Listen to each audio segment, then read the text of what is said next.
Hey guys, what's up? We got Finch here, bringing you guys a World Cup qualifier game between Serene Grace. I believe Serene Grace is on Team India, of High Impulse, also known as Amir, who I believe is on Team United Kingdom.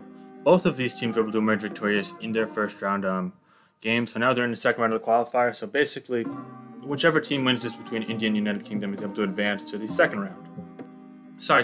Like, when I say the second round, I mean the whole main tournament. So basically there are 16 teams that make up the main tournament. However, there were 8 teams that are trying to get into the last 2 spots of that 16 team field. So this is qualifiers round 2, and the winner of this advances through qualifiers to the main tournament. Anyway, let's get into the teams here. We got Sticky Webs from High Impulse, but it's clear he didn't want to get the Prima versus Shuckle lead, so he led with the Togekiss, predicting that perhaps. And Togekiss does match up pretty well with Prima one-on-one.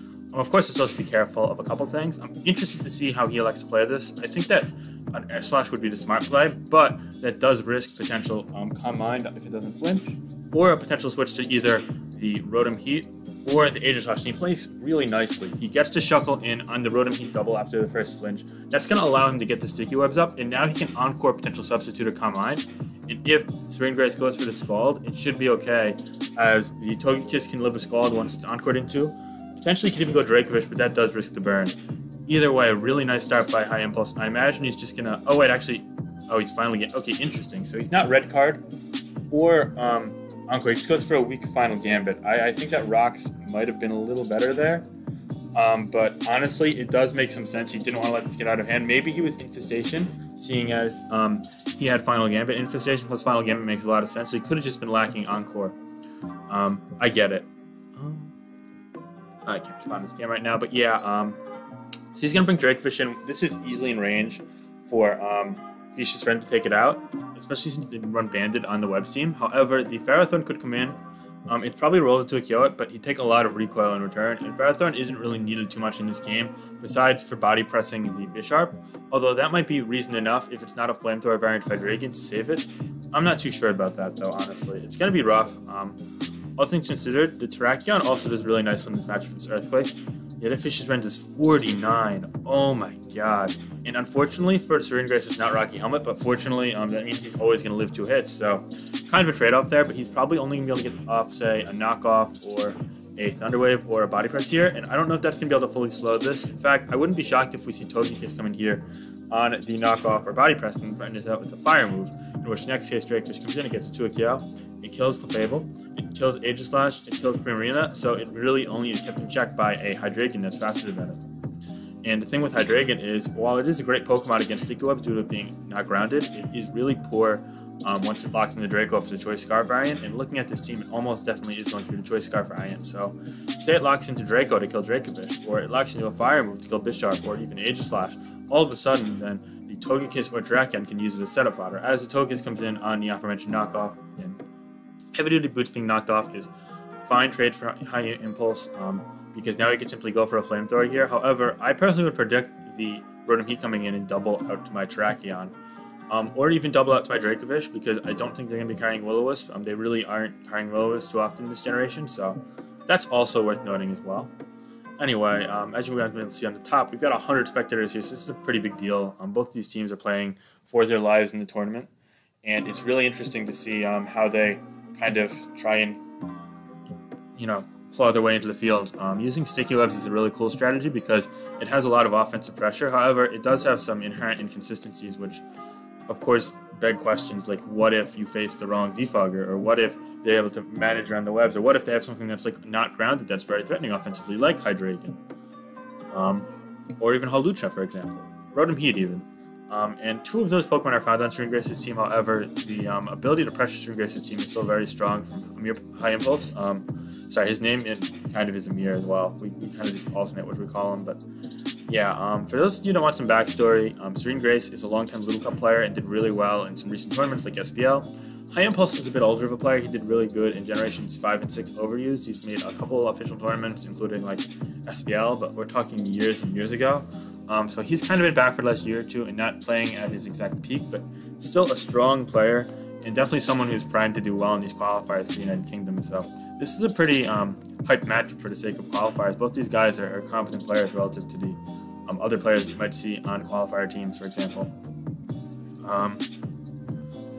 Anyway, both these guys are taking their time here, and this is a pretty pivotal turn. I think that ultimately High Impulse is going to double to Tracheon on the Rotom Heat, but I think that Serene Grace's play is more clear just to go Rotom Heat.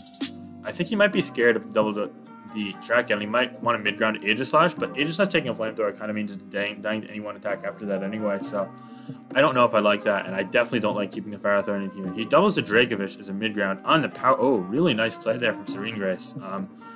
So it has Power Whip, and he went for it into the Togekiss and hit the Dracovish. So that's honestly just a phenomenal play from Serene Grace. That leaves us in range for things like Moonblast, potentially Dark Pulse, anyone hit from Aegislash.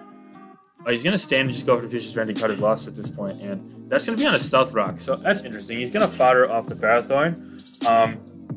I think that was actually okay, because now you get rock damage on the Togekiss. The issue is it's resisted by the other 3 Pokemon, and there's really not much switching to be done by High Impulse. Now this Dracovish can potentially kill this, still live rocks afterwards after Iron Barb, and then come in against something like one of the 2 Fairy types, or a non-Shadow Sneak variant of Aegislash. So perhaps this was calculated in that he has the Shadow Sneak on Aegislash.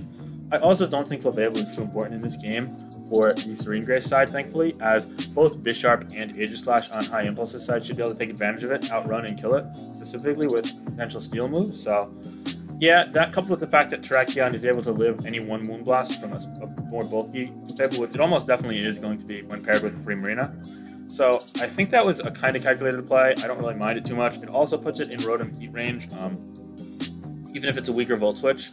I'm wondering if he's going to go Tracheon here, or if he's going to just say, okay, I'm fine cutting my losses. He's going to go Tracheon here, not valuing Tracheon's health too much on a Volt Switch.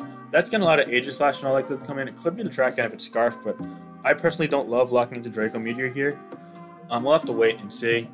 But this Rotom Heat being at full health is really good for the Serene Grace side, as it's able to keep in check the Bisharp and the Aegislash prior to either of them getting a boost.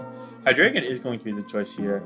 I wonder if he goes for U-turn or if he goes for Draco Meteor. Personally, I think that you have to go for Draco Meteor because the Tracheon staying in is far too likely, but if I'm High Impulse here, I actually consider going for Earthquake or Togekiss. Earthquake if you predict the U-turn, as then he's going to go Aegislash and U-turn. Togekiss if you predict the Draco Meteor, take advantage of that. However, going Togekiss kind of leaves you in an awkward loop, even if he goes Draco, because you could simply go Rotom Heat, he's immune to webs, and you didn't get Rocks up, which... yeah, it's probably heavy-duty boost. You could have knocked it off with Bisharp. You could have kind of sequenced it differently if you got Rocks up. So that's kind of why the final Gambit play a lot of people might be skeptical of, but I still think that was fine. And he did predict that. Is he going to go for Earthquake? That's my question. Did he go for Earthquake? That's the play. Is it Oh, it's Balloon. Oh my god. That made Serene Grace's play much easier. Really great play from Serene Grace there. Honestly, both these guys made great plays there. I got mad respect for this turn. I think High Impulse really saw through it nicely. However, Serene Grace knew that could have been coming and came to something that was really nicely executed. Now he's got to fight off the Dracovish. It looks like Serene Grace has a pretty big advantage at this point. And one thing that's also worth noting is that Balloon makes it immune to Sticky Web. So, in theory, it's going to be quicker than the other Aegislash bit, because Aegislash and Sticky Web don't always run max speed. In fact, in particular, mine actually runs a lot of HP investment. And mine, Balloon, Aegislash on the... Anyway, he goes to Bisharp, which should be quicker. Now, Bisharp could be a major threat here. If the Hydreigon is not a fire move. If it is a fire move, though, then it's looking a bit different. Personally, if I'm Serene Grace, I would switch out here to something like the Primarina. However, I understand going to Rotom Heat as well. Or even Hydreigon if you live not into +2 Sucker, but you gotta be careful. This Bisharp is predominantly the win condition. I wouldn't be shocked if he just goes for a knockoff here, honestly. I think that's probably the superior play. Yeah. So have to wait and see. Looks like Serene Grace is taking his time here. Definitely got to be considerate of the timer, but he's ultimately going to switch out to the Clefable, and that's going to be coming on a knockoff. It does 35%, revealing that it's a very special defensive Clefable against a Black Glass's Bisharp in all likelihood. It would have done 70% if not resisted, so that says a lot. And Ironhead's going to take it out. That's smart. Getting rid of that Clefable is really important for High Impulse. And he didn't have to take any damage besides Stealth Rock upon entry, so that's good. Now, personally, I think that the play here is Tracheon, as the only thing you can threaten Bisharp with is a potential fire move. However, he likes to go Togekiss, interestingly enough, on a Flamethrower. It's going to be able to tank 2 Flamethrowers, but it shouldn't be able to kill back. So now it's a matter of, is it a Roost variant, is it a Thunder Wave variant, or is it a Substitute variant? If it's Substitute, then it's kind of useless. If it's Thunder Wave, that's cool, but I don't think it's going to be Thunder Wave. He's going to go Tracheon here, which should have been the initial play. So track in on the flamethrower here. Okay. Now you're going to go for a Stone Edge. You want to break the balloon on the Aegis Slash. However, if it's Life Orb, it's going to put itself in Shadow Sneak range. So that's not particularly useful. In addition to that, Flamethrower is getting in a great position to just sweep through High Impulse's team. Especially if it's not a close combat variant of Aegis Slash. So Serene Grace is looking pretty good here, seeing as Flamethrower. I have to say that Amir probably took a step back or two with some more passive mid-ground plays and the overprediction with Drakefish there. But he's going to go Tracheon on the double to Bisharp. Okay, so that's one other way to call that out. A really nice play there. Both these guys see the game really nicely. I honestly think this is one of the better played qualifier games, but Serene Grace has just been really on top of things. I think that knockoff is to play. Oh, he goes for. Oh my god, is it close combat? Wow, what a game. Serene Grace played this masterfully. Really nicely done there. I think that Sword Stance is honestly greedy because even at +2, you're never going to be able to capitalize on it in the long term because, look, Hydreigon is still at 100% and it has Flamethrower, which should be able to kill you, especially after True Stealth Rock. So, therefore, I think Knockoff was the superior play. And he's going to get another 50% Shadow Sneak off there before... Oh, it goes for Sword Stance. Okay, so... Oh, it's just going to die. See, this game's a blowout now. Serene Grace is going to merge victorious against High Impulse and the United Kingdom Sticky Web team. Really nicely played by Serene Grace, and honestly, High Impulse didn't play a poor game either per se.